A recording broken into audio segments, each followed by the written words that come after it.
Vamos agora falar da última etapa do hemograma, que é justamente a contagem de plaquetas, exames da coagulação que eu vou adicionar, que esses exames estão fora do hemograma. Então lembrando, o hemograma a gente já viu a série branca, a gente já viu antes dela a série vermelha, então na ordem série vermelha, série branca e plaquetograma. E aí eu vou adicionar aqui alguns exames da coagulação, já que a gente está falando de plaquetas, sangramento. Perfeito? Então, vou compartilhar minha tela e vamos falar então dos exames de coagulação para nós entendermos melhor como é que se processa. Primeira coisa, para falar de exame da coagulação para vocês, a gente tem que ter uma breve noção de como funciona a fisiologia do processo de coagulação, que antigamente se chamava de cascata da coagulação. O que é uma cascata? Na verdade, é uma série de mecanismos ordenados que vão acontecendo a partir de um principal gatilho. Perfeito? Hoje a gente já utiliza um outro nome, tá bom? Que é o modelo celular da coagulação, onde... Por que não é mais cascata? Porque necessariamente para eu atingir essa etapa, eu tinha que engatilhar a etapa antecessora. Hoje o modelo atual da coagulação ele não nos diz mais isso. Se provou que existe todo um processo fisiológico que acontece em várias coisas ao mesmo tempo, e a gente vai falar isso aqui para descomplicar a sua cabeça. Então, didaticamente, quando a gente fala de coagulação, sempre a gente vai falar, deixa eu pegar minha canetinha aqui, de 3 etapas. Então, vamos entender aqui. A etapa 1 é hemostasia primária. Então, fui lá, passei o bisturi e cortei um vaso do paciente. Involuntariamente, esse vaso sanguíneo ele vai sofrer um processo de vasoconstrição, e isso vai gerar uma diminuição do fluxo de sangue. Isso é involuntário. Depois disso ocorre a ativação de plaquetas que vão se aderir, que a gente já falou disso, né? E depois elas vão se agregar. Primeiro elas se aderem à parede do vaso, depois elas se agregam umas às outras. São 2 mecanismos diferentes, a adesão e a agregação. Perfeito? E depois disso existe o quê? A segunda etapa, que é a etapa de coagulação. E aqui existem várias outras etapas onde esse processo se inicia, se amplifica e se propaga. Então observe que tudo vai acontecer de forma, vamos dizer assim, ao mesmo tempo. Mas didaticamente, para a gente ensinar para vocês, para ficar mais fácil de entender, hemostasia primária, vasos e plaquetas. Coagulação, aí eu já vou ter o quê? Fatores de coagulação, rede de fibrina, que vai fazer o quê? Formar um plug fibrino plaquetário, dependente da fase antecessora das plaquetas, que se agregaram e se aderiram à parede do vaso, e aí então forma um coágulo. Perfeito? E depois a etapa 3, que é a fibrinólise, que é a dissolução desse coágulo para que o sangue, a patência vascular, o que é a patência, a passagem do vaso seja desobstruída. Claro, né? Se cortou aqui, vai ter que ter um tampão e vai entupir esse vaso. Então a circulação vai ser acessória, por outros caminhos. Perfeito? Entendido? Então, didaticamente, aqui eu tenho vasos e plaquetas, aqui eu tenho fatores da coagulação e aqui eu tenho a dissolução do coágulo após a cicatrização. Faz parte do processo de cicatrização. Se eu tiver um paciente que tem uma contagem de plaquetas baixa, inferior, eu vou ter prejuízo de hemostasia? Vou. Ele vai ter uma tendência de sangramento. Se eu tiver um paciente com hemofilia, por exemplo, que é o distúrbio hereditário da coagulação, que tem deficiência do fator 8 ou 9 da coagulação, ele vai ter uma tendência a sangramento? Vai. Então entendam, a tendência hemorrágica ela pode ser por diversas causas, por diversas doenças, por diversos mecanismos. Depende do órgão afetado.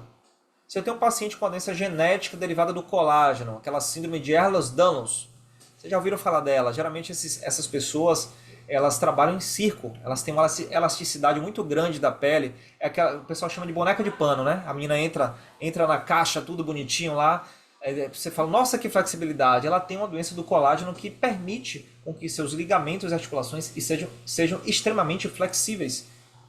A doença do colágeno interfere na parede do vaso, que é um constituinte da parede do vaso, o colágeno. Então essa paciente ela vai ter uma tendência hemorrágica pela hemostasia primária. Então entendam, são vários mecanismos de doenças diferentes para gerar processos diferentes de danos ao processo de coagulação. O paciente que utiliza um anticoagulante por via oral, vocês vão ter muitos na clínica de COI, ele vai ter um dano ao processo de coagulação. Mas ele vai fazer plaqueta, plug plaquetário. Então ele vai sangrar onde? É na segunda etapa, na fase de coagulação, que é em casa. paciente que utiliza um AS, que é um antiagregante plaquetário, um AS é um antiagregante plaquetário, ele vai interferir na agregação das plaquetas, ele vai ter um déficit na hemostasia primária, ele vai sangrar na mesa cirúrgica. Então são vários mecanismos, gente, é muito legal a coagulação. Eu fico empolgado porque meu doutorado foi só sobre coagulação, eu já operei muito paciente com hemofilia, e quando você entende isso, fica fácil, e você passa a não ter mais medo do sangramento. Sangramento esse que pode acontecer, como aconteceu comigo, já nesse caso, paciente com hemofilia, doença grave da coagulação. E aqui ele tem um déficit, não nas plaquetas dele, mas no fator da coagulação. Olha aqui o coágulo esofítico removido. Então, é importante saber quem são esses pacientes. E aqui esse quadro resumo, você pode printar, pode tirar foto. Observem, aqui eu tenho danos a diferentes processos que são envolvidos na coagulação, aqui é a hemostasia primária, danos vasculares, alterações das plaquetas. Olha aqui, ó, HIV. HIV é uma doença viral, pelo vírus da imunodeficiência humana adquirida, que gera uma síndrome, né, que vocês conhecem, a síndrome da imunodeficiência adquirida, causada pelo vírus do HIV, e que gera uma baixa de plaquetas. Então esse paciente ele se enquadra, em determinado momento, num paciente com a tendência de sangramento, pela deficiência do número de plaquetas secundária à infecção viral. Olha aí, galera, a dengue hemorrágica causa também baixa de plaquetas. Ué, então, o paciente que vai ter uma tendência de sangramento em vigência do processo de infecção da dengue. Então, quando você entende qual é o processo afetado, fica fácil de você entender. Tá? E você pega aqui, por exemplo, um hepatopata, um paciente etilista crônico, bebe muito, bebedor pesado de bebidas destiladas, né, com a frequência muito alta. O fígado, ele produz nada mais nada menos do que quase 80% dos nossos fatores da coagulação e também ajuda na síntese da eritropoetina que fabrica plaquetas. E aí você vai ter uma doença mista da coagulação, porque ele é hepatopata. Ou seja, ele vai ter interferência na síntese de plaquetas e de fatores da coagulação. Então fica fácil de entender quando você caracteriza e entende a doença. Então minha dica para você, estude a doença do paciente. Quando você estuda a doença e não fica tentando decorar o processo de coagulação, fica fácil. Fica muito fácil para vocês. Então, por definição, lembrando do hemograma, contagem de plaquetas, eu vou lá, ó, o ideal é que minhas plaquetas estejam acima de 150 mil, até 400 mil. Quando elas estão abaixo de 150 mil, eu posso ter uma plaquetopenia, penia baixa, né?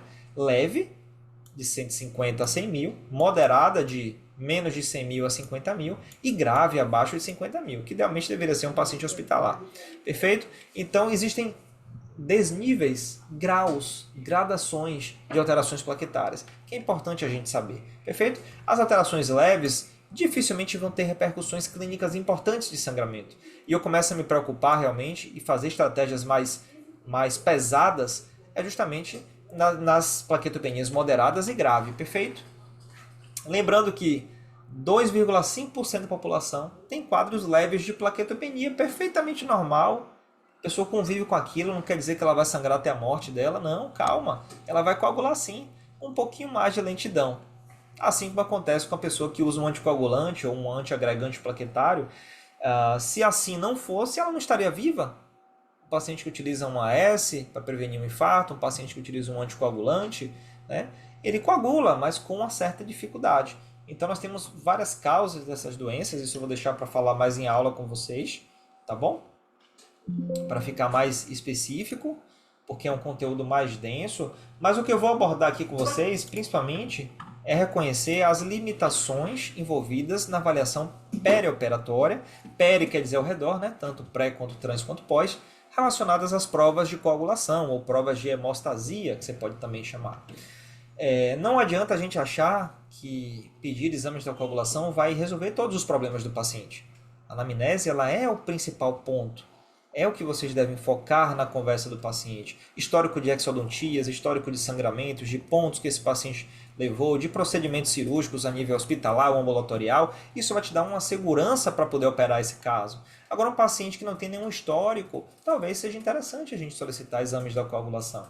Então, quando você pede um hemograma, já vem ali o coagulograma. Perdão, já vem o plaquetograma. Quando você pede um hemograma, já vem um plaquetograma. Série vermelha, série branca e plaquetas, contagem de plaquetas. Já vem no hemograma. Mas se você quiser ser mais específico, você vai pedir um coagulograma. E o coagulograma ele vai ter também a série de plaquetas, com a contagem diferencial. Deixa eu pegar minha canetinha. Que vocês já viram, acima de 150 mil é ideal.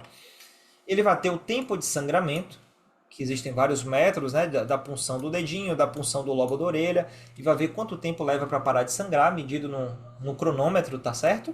Existem vários métodos, o tempo padrão geralmente é o de Duke, tempo de sangramento de Duke, na punção do lóbulo da orelha, esperar parar de sangrar em torno de 5 a 10 minutos. Um paciente que tem um tempo de sangramento de 15 minutos é um paciente que vai ter uma tendência a sangrar mais. Não quer dizer que ele vai morrer porque você fez uma exodontia. Agora você tem que tentar identificar o porquê que isso está acontecendo.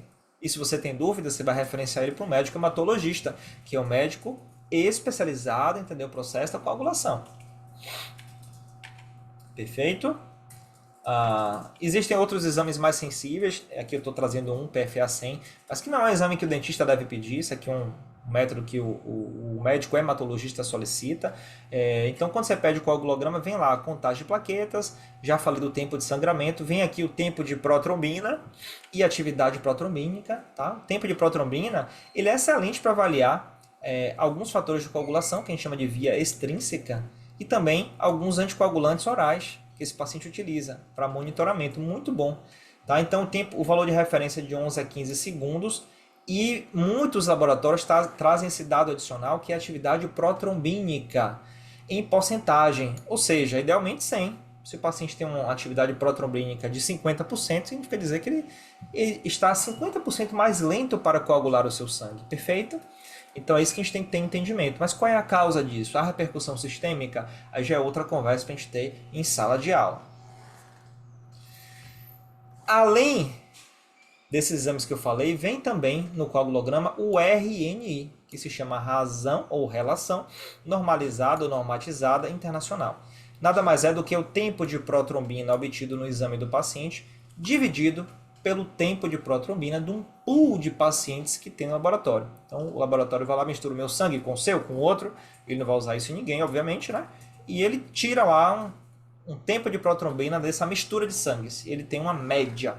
A partir dessa média, ele compara com o valor do paciente. Perfeito? Então só lembrando aqui o TP 10 a 14 segundos, atividade protrombínica de 70 a 100%.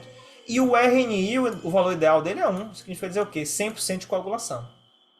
Só que aqui é o contrário.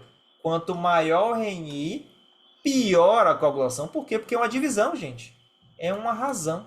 Então toda vez que eu divido, eu inverto, né, proporcionalmente. Então, se eu tenho um paciente com um RNI de 2, significa dizer que ele tem 2 vezes mais probabilidade de sangrar. Não quer dizer que ele está coagulando 2 vezes mais não, tá bom? Só para você entender que o RNI, como é uma razão, é inversamente proporcional. Aqui nós temos vários anticoagulantes, que são os mais utilizados hoje em dia. Tira a foto da tela, tá? Para vocês verem. E que eles vão alterar a razão do RNI, a razão do tempo de protrombina, porque geralmente é o exame que se altera quando você utiliza anticoagulantes. Só lembrando que alguns anticoagulantes podem ter a sua avaliação mascarada por exames da coagulação. Então, muitas vezes você foi lá pedir o coagulograma e deu tudo certinho e o paciente tomou anticoagulante. Aí você falou, ele está coagulando bem. Você vai lá na clínica de COI, extrai o dente do paciente anticoagulado e não toma nenhum cuidado, não usa nenhum método hemostático, nada. E esse paciente vai sangrar, gente.